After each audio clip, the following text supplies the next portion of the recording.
Ouais, je vais donner mon point de vue sur l'état actuel de Real Madrid.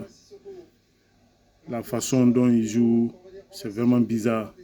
C'est vraiment bizarre de voir une équipe qui a été championne d'Europe et qui a fait vraiment une très grande saison avec des joueurs exceptionnels, de se retrouver à ce niveau de jeu où les joueurs ne savent pas où ils vont bouger, l'équipe ne sait pas tenir le ballon, ils ne savent pas aller presser haut. C'est très très bizarre. Bon, moi, c'est mon avis. Hein. Le seul problème, c'est Ancelotti. Ah oui, parce que moi, je ne comprends pas en fait. L'année dernière, tous les succès, tous les gros matchs que le Real a gagnés, c'est en allant au début d'aller chercher l'adversaire très très haut et rester dans le camp de l'adversaire. Parce que même des adversaires des petites équipes, quand ils restent chez toi à les attendre, même si c'est une équipe de 4e division, allez, on va prendre l'exemple sur ça. C'est des joueurs quand même qui savent se retourner, qui savent faire des contrôles. Mais quand il les met dans un confort, ça sera très difficile. Ça sera très, très difficile. Et tu n'es pas une équipe, quand tu as le ballon, de construire le jeu, d'aller trouver des espaces et marquer dans les attaques placées. Vous avez des joueurs qui, techniquement, ils sont limités. Que ce soit Kamavinga, Chouameni et Valverde. Ils sont bons quand ils sont face au jeu. Mais dos au jeu, c'est des joueurs qui ne savent pas caresser le ballon.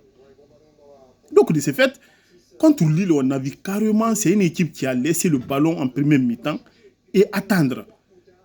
Quand l'autre veut presser, l'autre marche.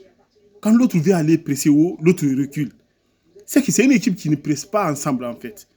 Donc ils se sont retrouvés, non seulement ils n'ont pas beaucoup d'occasions dans le jeu, et quand Lille a le ballon, il laisse complètement les joueurs de Lille dans un confort. Toi, tu te demandes comment il se fait qu'une équipe aussi riche, aussi puissante, avec des joueurs exceptionnels, de se retrouver à faire ce genre de jeux, quoi. Tu ne comprends même pas. Et c'est la faute du coach. Je suis désolé. Ça, c'est la faute d'Ancelotti. C'est ça son problème avec Vinicius. Quand Vinicius veut attaquer haut, quand il veut presser, tu vois les autres reculer. Tu ne sais pas, il recule pourquoi. Tu recules pour marquer un adversaire, mais tu ne recules pas dans le vide. Une grande équipe comme ça, il faut même contre des petites équipes, il faut aller presser. C'est à partir de là-bas, ça va équilibrer le rapport de force. Donc c'est à partir de là-bas, on va comprendre quelle équipe est limitée et quelle équipe a les grosses individualités. Mais si tu ne fais pas ça, même une équipe de petites catégories, mais tu lui donnes l'occasion de se retourner, il est dans son salon, il a tout le temps de contrôler, de se retourner, mais c'est normal qu'il te met en difficulté. Ça, c'est très très grave. Moi, franchement, Ancelotti, s'il continue à jouer comme ça, il risque de sauter. Franchement. Il est le seul problème. Après aussi, il a des joueurs. Ferland Mendy, c'est un joueur qui est bon quand il faut défendre. Mais manipuler le ballon, aller dédoubler, centrer, il ne sait pas caresser le ballon. Ça, c'est la réalité. Il faut aussi, le Real trouve un joueur au milieu. Je ne dis pas qu'il va remplacer Toni Kroos. Ce n'est pas ça que je vais dire. Parce qu'ils ont fait des matchs l'année passée aussi où ils ont eu énormément de problèmes avec Toni Kroos. Il est même sorti des fois dans le jeu. Mais le Real a fini par gagner. Ce n'est pas ça ce que je veux dire.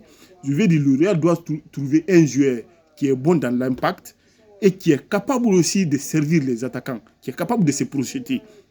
Tu vois? Ils trouveront aussi toujours un petit problème dans l'axe. Mbappé n'est pas un joueur d'axe. Il n'est pas non plus un ailier. Ceux qui disent que Mbappé il va s'habituer en attaque, non. Jouer comme avant-centre, c'est un art. On ne vient pas du jour au lendemain de dire que je vais jouer comme avant-centre, non.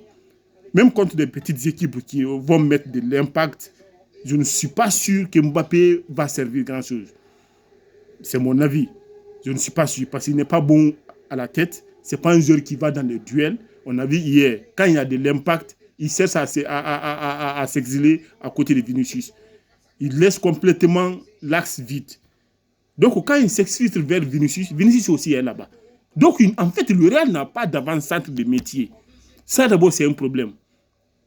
Non seulement le jeu, c'est un problème, Ils n'ont pas d'avancée de métier.